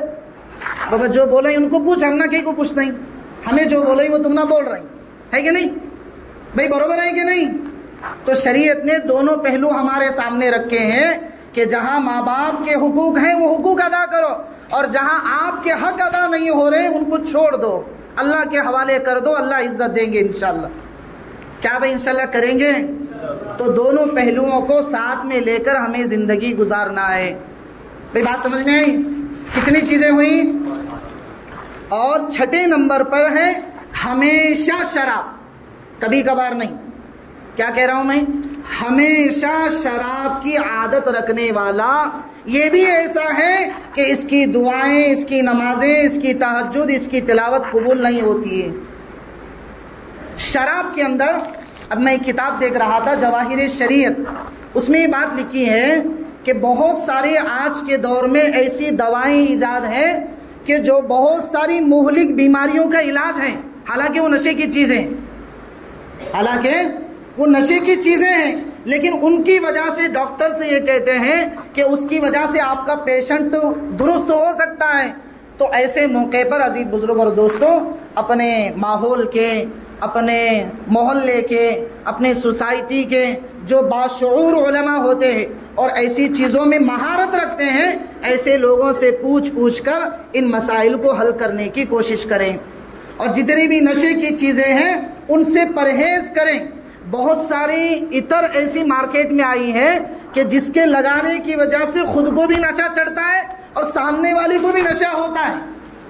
ایسی کمپنیاں جن کو آج بین کیا گیا، بند کرایا گیا، وہ ایسی تھیں کہ 2 روپے کے اندر آپ کو عطر بیچ رہے تھے، فلاں الگ الگ ناموں سے، لیکن اس میں ایسی کیمیکلز تھے، ایسی نشے کی چیزیں تھیں، آدمی ایک مرتبہ لگا لے تو اسی کا دیوانہ ہو جاتا ہے۔ کہاں 200، 10,000، 5,000 کی عطر لینے کا، اور کہاں 2 روپے کا پیکج لینے کا۔ اور بہت سارے ہمارے کالج کو جانے والے جو طلباء ہیں، جو طالب علم ہیں، وہ ان چیزوں کا بہت استعمال کرتے ہیں۔ تو اس لیے میں آپ سے ادباً یہ عرض کرتا ہوں، ماں باپ سے بھی اور نوجوانوں سے بھی، کہ بھئی اپنے بچوں کو ایک اچھی عطر خرید کر دیں، نشے کی چیزیں استعمال کرنے سے بہتر ہے۔ اور بچے بھی یہ کوشش کریں کہ باہر کی چیزوں کا بالکل استعمال نہ کریں جب تک ان چیزوں کی تحقیق نہ ہو۔ بہت سارے نوجوانوں کو دیکھنے میں آتا ہے سگریٹ کے نشے کے عادی ہیں، تمباکو کھاتے ہیں، گٹکا کھاتے ہیں، ماں باپ کی خون پسینے کی کمائی تھوک کر کاٹتے ہیں، ماں باپ کی خون پسینے کی کمائی تھوکنے میں ڈال دیتے ہیں۔ چلو کھانا کھا کر تو بدن کو بڑھا رہا ہے اور یہ تھوک کر نقصان کر رہے ہیں۔ تو عزیز بزرگ اور دوستوں، ان نشے کی چیزوں کی وجہ سے معاشرہ گندا ہو جاتا ہے۔ بہت سارے نوجوان، میں آپ کو ہمارے گاؤں کا حال بتاتا ہوں، 14 سال کا بچہ ہے، کیا شعور ہوتا ہے 14 سال کے بچے میں؟ اس کو کسی دکان کے اندر کام پر لگائے تو چند دن کام کیا اور ایڈوانس مانگ لیا 50,000 روپے، امی کو کچھ ہسپتال کو دکھانا ہے، مولانا مانگ کر دو۔ تو بیچارے سے ادھر ادھر کر کے اس کی منت سماجت کر کے غریب کا بچہ ہے کچھ بھلا ہو جائے، لیکن اس بچے کو نشے کی چیزوں کی عادت پڑ گئی، جس کی وجہ سے آج بھی وہ گھٹروں میں سوتا ہے۔ 14 سال کا بچہ آج بھی گھٹر میں سوتا ہے۔ نشہ بغیر اس کی زندگی نہیں گزرتی۔ اس کو نشے کی چیزیں جب تک نہیں ملتی ہیں تب تک ماں کو مارتا ہے، گھر میں باپ کو مارتا ہے، جہاں کام کرتا ہے اس کی دکان کو پتھر مارتا ہے، اور صبح میں اٹھ کر پوچھتا ہے کیا ہوا تھا کل، کسی نے کچھ کیا ہے، مجھے میرا سر چکرا رہا ہے۔ تو عزیز بزرگ اور دوستوں، یہ ساری چیزیں ایسی ہیں۔ ہمارے علاقہ دکن کے حیدرآباد کے ایک بہت بڑی شخصیت ہے حضرت مولانا خالد سیف اللہ رحمانی، ان کا ایک مضمون آیا ہے گوگل پر، وہاں آپ جا کر پڑھیں۔ ایسی نشے کی چیزوں کو انہوں نے گنوایا ہے جو آج کل ماں باپ بھی اسے نشہ نہیں سمجھتے۔ جیسے ایک مثال میں دے دیتا ہوں، موبائل اتنا خطرناک نشہ ہے موبائل کا کہ ماں باپ بڑے شوق سے اپنے بچوں کو دیتے، بہت خطرناک گناہ۔ اور عجیب تعجب ہوتا ہے کہ ایک صاحب مجھے کہنے لگے کہ گھر میں راشن کے لیے پیسے نہیں مولانا، اور اسکول میں ایسا کہا گیا ہے کہ اس کو موبائل مول کر دو۔ ہاں، میں نے کہا یہ کیسی اسکول، یہ کیسے اسکول کہ آپ کے بچوں کو ابھی سے نرغے میں ڈال رہے ہیں۔ آپ کو معلوم ہے اسپانسر، جیسے کوئی ایک کمپنی کسی چیز پر انویسٹ کرتی ہے تو اس کا ایڈورٹائز کیا جاتا ہے۔ جیسے آپ یوٹیوب پر اگر کوئی ویڈیو سننے کے لیے دیکھنے کے لیے بیٹھتے ہیں تو وہاں ایڈورٹائز آتا ہے بار بار بار بار۔ آپ کو معلوم ہے کیوں ڈالتے ہیں وہ؟ کیونکہ اس کے پیچھے کمپنیاں اپنا انویسٹ کرتی ہیں، لاکھوں اربوں روپیوں اس کے پیچھے لگاتی ہیں، تب جا کر وہ چیز یوٹیوب والے دکھاتے ہیں دوسروں کو۔ تو کیا کبھی ہمیشہ اچھی چیزیں آتی ہیں؟ ہمارے ایک مفتی صاحب ہیں گجرات میں، وہ کہتے ہیں ہمیں بار بار کہ آج کے نوجوانوں کو یہ سمجھاؤ کہ موبائل کی وجہ سے بہت سارے بچے اور بچیاں وقت سے پہلے بالغ ہو جاتی ہیں۔ کیا کہہ رہا ہوں میں؟ مسجد نبوی کے ممبر پر بیٹھ کر آپ سے کہہ رہا ہوں، موبائل کی وجہ سے بہت سارے نوجوان وقت سے پہلے بالغ ہو جاتے ہیں۔ اور آپ کو یہ بھی معلوم ہونا چاہیے، دنیا کا ریسرچ میں نے لکھ کر رکھا ہے اپنی ڈائری میں، آج کا ریسرچ یہ بتا رہا ہے کہ مسلمانوں کی تعداد ان میں سب سے زیادہ ہے جو دنیا میں سب سے زیادہ موبائل استعمال کرتی ہے۔ آپ جاپان جائیں، ہمارے حضرت شیخ محمد حنیف صاحب کہتے ہیں میں ہر سال رمضان کا آخری عشرہ جاپان میں گزارتا ہوں، میں نے آج تک کسی ٹرین میں نہیں دیکھا کہ کسی نے موبائل لے کر بیٹھا ہو۔ اور آپ کو معلوم ہونا چاہیے دنیا کا سب سے زیادہ ٹیکنالوجی میں جو قوم اور جو برادری اور جو ملک مانا جاتا ہے وہ جاپان۔ کیوں؟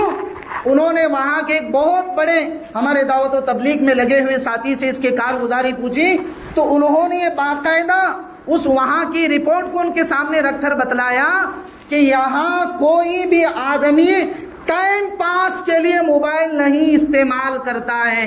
اور کہاں ٹرین میں جانا ہے تو ہاتھ میں بکس ہوتی ہیں، اگر کہیں چائے پینا ہے تو ہاتھ میں بکس ہوتی ہیں، اگر کہیں جانا ہے تو ہاتھ میں بکس ہوتی ہیں، پریوار میں جاتے ہیں تو بطور گفٹ کے لوگ بکس ہدیہ دیتے ہیں۔ اور یہ کتنے ناسمجھ لوگ ہیں کہ اپنے بچوں کو موبائل ہاتھ میں دیتے۔ تو عزیز بزرگ اور دوستوں، یہ ساری نشے کی چیزیں ہیں۔ اور آپ کہیں گے موبائل کیسے نشہ ہے؟ تو میں آپ سے ایک بات پوچھتا ہوں، چھوٹی بچی گھر میں ہوتی ہے 2 سال 3 سال 4 سال کی، آپ اس کے سامنے ایک مرتبہ، صرف کتنی مرتبہ؟ صرف ایک مرتبہ کوئی نعت لگا کر دیں، وہ دوبارہ اگر آپ کے سامنے مانگ کر نہ روئے تو آپ بتائیں۔ وہ روتی ہیں، مانگتی ہیں، اسی کو تو کہتے ہیں نشہ۔ آپ شرابی کو شراب چھڑوائیں، وہ آپ کے ہاتھ جوڑے گا مولانا ایک مرتبہ پہ 20 کی پیتا تھا 10 کی پی لوں گا لیکن 2۔ تو اس میں اور اس میں کیا فرق رہتا ہے؟ تو عزیز بزرگ اور دوستوں، میں آپ سے اور خصوصاً والدین سے کہتا ہوں کہ آپ اپنے بچوں کی حفاظت کریں، ان کی نگرانی کریں، اور اگر کوئی بہت اشد ضرورت ہے تو آپ اپنی نگرانی میں انہیں استعمال کرنے دیں، اپنی نگرانی کے بغیر استعمال نہ کرنے دیں۔ ہمارے یہاں ایک بہت بڑے آدمی جن کا بہت دنوں پہلے ایک بیان بھی ہوا تھا، مستورات میں بھی ہوا تھا، مرکز میں بھی ہوا تھا، ان کی ناشتے کے مجلس میں ہم لوگ بیٹھے تھے تو انہوں نے ہمیں ایک لسٹ دکھائی، گلبرگہ کی لسٹ، جس میں 99% مسلمان نوجوان بچے تھے جو نشے کے عادی تھے، نشے کے عادی، کہ جس قوم کو آسمانوں سے تارے توڑ کر لانے تھے وہ قوم رات و دن نشے کی چیزوں میں ملوث ہو چکی۔ تو عزیز بزرگ اور دوستوں، میں ماں باپ سے آپ سے عرض کر رہا ہوں، آپ سے ادباً عرض کر رہا ہوں کہ آپ اپنے بچوں کی حفاظت کریں، کہیں ایسا نہ ہو کہ انہیں باطل اپنا نوالا بنا لے اندر سے اور آپ کو باہر کچھ خبر بھی نہ ہو۔ کہیں ایسا نہ ہو کہ آپ کے بچے کی ذہنیت جو ہے وہ انٹرنیٹ کے استعمال کی وجہ سے وہ اس کا غلام بن چکا ہے اور بطور جسم کے آپ کے پاس رہتا ہے۔ ایسے بہت سارے مسائل ہوتے ہیں، اس لیے عزیز بزرگ اور دوستوں، ہم ان نشے کی چیزوں سے اور خصوصاً شراب کے نشے سے عزیز بزرگ اور دوستوں توبہ کرنے کی سچی نیت کریں، کرتے ہیں انشاءاللہ۔ کتنی چیزیں ہوئی بھائی؟ کتنی چیزیں ہوئیں؟ 6 چیزیں ہوئیں۔ 2 باتیں آپ سے عرض کرنی ہیں۔ اگر زندگی میں لمبی عمر چاہیے، ایک بات، اور دوسری بات اگر رزق میں برکتیں چاہیے، دوسری بات۔ پہلی بات کون سی؟ زندگی میں عمر لمبی چاہیے، اور دوسری چیز رزق میں برکت چاہیے، تو آج کی رات میں جو مانگنا ہے اللہ سے مانگ لو۔ آج کی رات میں جو مانگنا ہے اللہ سے مانگ لو، کیونکہ آج کی 15ویں شعبان سے لے کر آئندہ سال کی 15ویں شعبان تک اللہ تبارک و تعالی ہم تمام لوگوں کا بجٹ بنا رہے ہیں۔ بجٹ تیار ہو رہا ہے ابھی کہ اب کون کتنے دن جیے گا، کون کل پیدا ہوگا، کون آئندہ کل دنیا سے چلا جائے گا، کتنی آبادی دنیا میں رہے گی، کتنے لوگ دنیا میں نہیں رہیں گے، یہ انسان کیا کیا کل دنیا میں کرے گا، یہ کتنی ترقی کرے گا، کتنی تنزلی کرے گا، سارا کا سارا بجٹ پوری دنیا کی انسانیت کا اللہ تبارک و تعالی آج کی رات میں فرشتوں کے حوالے لکھ کر دے دیتے ہیں۔ اور فرشتے کیا کرتے ہیں؟ اس انسان کے حساب سے روزانہ اس کے مناسب ان چیزوں کو اس پر لاتے رہتے ہیں۔ تو ہمیں لمبی زندگی بھی چاہیے انشاءاللہ، چاہیے کہ نہیں بھائی؟ تو بولو زور سے، چاہیے انشاءاللہ۔ اللہ سب کی عمروں میں برکتیں عطا فرمائے، تمام کی عمروں میں رات دگنی ترقی عطا فرمائے، اور تمام لوگوں کے کاروبار میں برکتیں عطا فرمائے۔ تو سب کو ترقی چاہیے، سب کو لمبی زندگی چاہیے۔ تو عزیز بزرگ اور دوستوں، آج کی رات جو ہے وہ نوافل میں گزاریں، خصوصاً بقول حضرت مولانا سجاد صاحب نعمانی دامت برکاتہم العالیہ کہتے ہیں کہ خاص کر کے دعاؤں کا اہتمام کرے، اپنے لیے، بچوں کے لیے، بیوی کے لیے، رشتہ داروں کے لیے، اور بعد میں پوری امت مسلمہ کے لیے۔ تو کریں گے انشاءاللہ۔ یہ جتنے 6 میں نے گنائے ہیں، باقی اور لوگوں کی بھی فہرست ہے۔ تو اللہ تعالی ہم سب کو کہنے سننے سے زیادہ عمل کی توفیق عطا فرمائے۔ دوسری چیز، ابھی نماز سے پہلے 2-3 ساتھیوں نے فون لگایا تھا، یہ پوچھ رہے تھے کہ بھائی آج کوئی مخصوص نماز ہے؟ یہ پوچھ رہے تھے آج کوئی مخصوص نماز؟ تو اللہ کے نبی صلی اللہ علیہ وسلم سے کسی بھی حدیث میں مخصوص نماز ثابت نہیں ہے۔ دوسری بات، آپ کے سامنے جو لکھ کر لگایا ہے بورڈ پر، یہ آپ کی یاد دہانی کے لیے ہے کہ بھئی یہ نمازیں بھی پڑھ سکتے ہیں، یہی پڑھنا ہے اور اسی رات کی خصوصیت ہے، ایسا نہیں ہے۔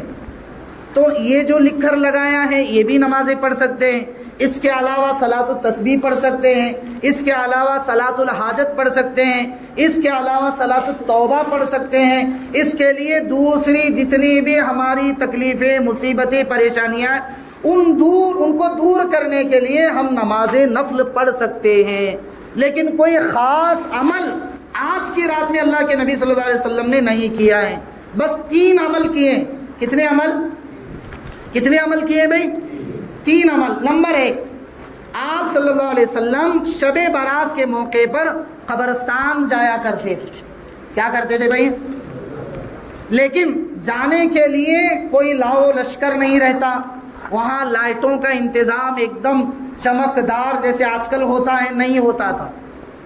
اور حلوے کا انتظام، میٹھی چیزوں کا انتظام، اور عود بتی کا انتظام، پھولوں کا انتظام، ڈھول تاشے کا انتظام، جو آج کل ہمارے یہاں رواج پا چکا ہے ہماری اس مسلم کمیونٹی میں، اس اللہ کے نبی صلی اللہ علیہ وسلم کے زمانے میں یہ چیزیں نہیں تھیں. بلکہ آپ کبھی تنہا نکل جاتے، کسی کو پتہ نہیں ہوتا تھا، اور کبھی کبھار 2-4 صحابہ کو ساتھ میں لیتے اور چلے جاتے. کیوں؟ امت کی تعلیم کے لیے. تو ہمیں بھی کیا کرنا ہے؟ بولو بھائی، ہمیں بھی کیا کرنا ہے؟ شاید ٹائم زیادہ ہو. ہمیں بھی کیا کرنا ہے؟ ارے بولو کیا کرنا ہے؟ ہمیں بھی قبرستان جانا ہے. اپنے جو بڑے گزرے ہیں بیچارے ایک ایک نیکی کے محتاج ہوتے ہیں، جا کر ان کے لیے جتنا ہماری ذات سے ہو سکتا ہے ہم پڑھنے کی کوشش کریں گے انشاءاللہ. جتنا ہو سکتا ہے اتنا. اور اگر کوئی یہاں بیٹھ کر بھی پڑھے تو بھی چلے گا، ان کو ہی پہنچے گا. اور اس میں خاص یاد رکھیں، پہلے حضور کی ذات کو لیں، صحابہ کو لیں، تابعین کو لیں، تبع تابعین کو لیں، اولیاء اللہ کو لیں، صلحاء علماء ربانیین کو لیں، پھر ہمارے مرحومین کو بخشے. کیونکہ نیک لوگوں کے واسطے سے جب ہمارے اعمال جائیں گے تو ضرور قبول ہوں گے. تو بات سمجھ میں آئے گی نہیں؟ تو ایک چیز اللہ کے نبی صلی اللہ علیہ وسلم شب برات کے موقع پر کرتے تھے. دوسری چیز جو تھی، نفل نمازوں کا خاص اہتمام کرتے تھے اس رات میں، نفل نمازوں کا. اور اس کے ساتھ میں کلام پاک کی تلاوت کرتے، ذکر اور اذکار کرتے، اور اسی طریقے سے صلاۃ التسبیح پڑھتے، صلاۃ التوبہ پڑھتے، اور جتنی دیگر نوافل ہے وہ اللہ کے نبی صلی اللہ علیہ وسلم اس رات میں کرتے تھے. کیا کرتے تھے بھائی؟ اس رات میں کیا کرتے تھے؟ نفل نمازوں کا خاص اہتمام کرتے تھے. جیسے آج آپ لوگ جمع ہیں نفل نمازوں کے اہتمام کے لیے، تو خصوصاً دعاؤں کا، نمازوں کا، ذکر و اشغال کا اہتمام کرنے کی کوشش کریں گے انشاءاللہ. اور تیسرے نمبر پر جو کرتے تھے، 15ویں شعبان کا روزہ رکھتے تھے. کیا کرتے تھے؟ 15ویں، جیسے آج مغرب سے کل کے دن کی شروعات ہو چکی ہے اسلامی مہینے کے حساب سے، تو اس کے جو دن ہے، جیسے کل بدھ کا دن آ رہا ہے، تو اس دن اللہ کے نبی صلی اللہ علیہ وسلم روزہ رکھتے تھے. کیا کرتے تھے؟ تو جن لوگوں کو استطاعت ہے، طاقت ہے، کوئی بیماری نہیں ہے، اور وہ نفل رکھنا چاہتے ہیں، تو وہ کوشش کریں، اہتمام کریں کہ آئندہ کل انشاءاللہ ہم نفل و روزہ بھی رکھیں گے. ارے بولو انشاءاللہ، بولو رکھیں گے، زور سے بولو انشاءاللہ رکھیں گے. اب انشاءاللہ بولے تو کوئی فکس نہیں ہوتا ہے کہ بھئی رکھنا ہے، بس انشاءاللہ بولو، اللہ ثواب دے دیں گے. انشاءاللہ بولنے سے اللہ ثواب دے دیں گے. آئندہ کل جن کو استطاعت، میری ایک رائے تھی کہ رکھنا بہتر ہے، تاکہ رمضان کی تیاری ہو جائے، ابھی سے احساس ہو جائے کہ رمضان آ رہا ہے. اور فقہا نے یہ لکھا ہے کہ کیوں رکھتے تھے 15ویں کا روزہ؟ کیونکہ رمضان کی تیاری کے لیے. اس کے بعد کثرت سے روزے نہیں رکھنے، یہ بھی بات یاد رکھیں آپ. کیوں نہیں رکھنے؟ کیونکہ رمضان کے لیے اب مکمل فارغ ہیں ہم لوگ. روزے کے لیے کیا ہیں؟ فارغ ہے. حضرت عمر کے دور میں یہ مسئلہ تھا کہ جب کوئی روزہ رکھتا تھا تو حضرت عمر کوڑا لے کر گھر میں بٹا کر روزہ توڑواتے. کیا کرتے تھے؟ ان کے پاس کوڑا رہتا تھا ہمیشہ مارنے کے لیے، وہ لے کر سامنے بٹا کر اس سے روزہ توڑوا دے، اور پھر کہتے ہیں کہ جو چیز اللہ کے نبی سے ثابت ہے وہی کرو، جو ثابت نہیں ہے وہ مت کرو، دین میں یہ بدعات ہے، خرافات ہے. تو اس لیے بھائی میری آپ سے تمام سے گزارش ہے، آئندہ کل 15ویں شعبان کا روزہ ہے، تو آپ تمام حضرات اس روزے کو رکھنے کی کوشش کریں گے انشاءاللہ. آپ کے سامنے میں نے پوری شب برات کی حقیقت رکھ دی ہے. اب اس کو انشاءاللہ عمل کی نیت سے آپ نے بھی سنی ہے. اللہ تعالی ہم سب کو عمل کی توفیق عطا فرمائے. کریں گے بھائی انشاءاللہ، عمل کریں گے.